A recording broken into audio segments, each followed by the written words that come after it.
Výsledok dvojice Anita Didiaková na koni Kylie, 1 trestný bod, aj to len za prekročenie časového limitu.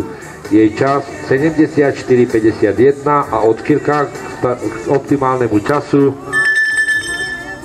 4,51 sekundy.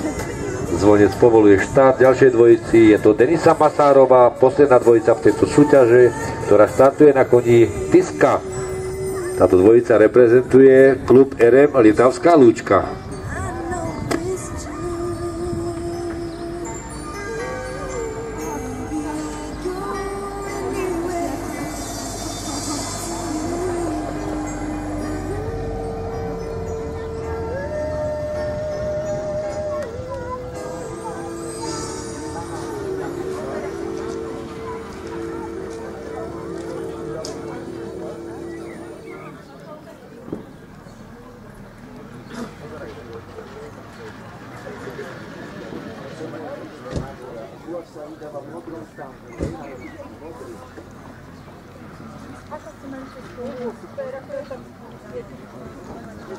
My chodíme okolo, my nechodíme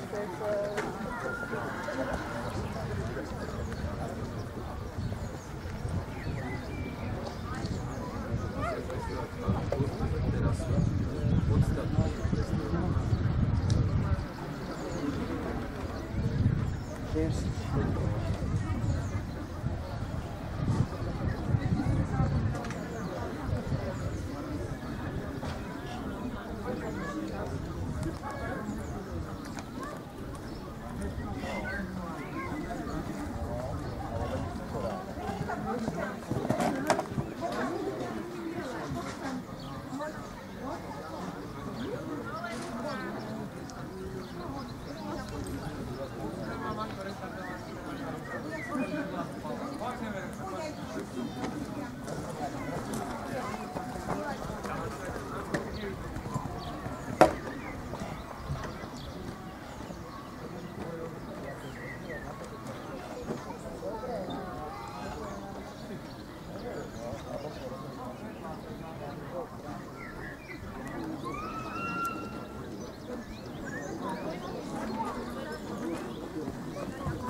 Takže toto bola posledná dvojica tejto súťaže. Sledovali sme parkour stupňa ZM, kde sa nám predstavilo 21 súťažiacich oválu. Chvíľu vyhlasíme výsledky zo súťaže, oficiálne, potvrdené hlavným rozhodcom týchto pretekov, ktorý je pán Alexander Magdal. Budeme volať na dekoráciu víťaza a umiestnených a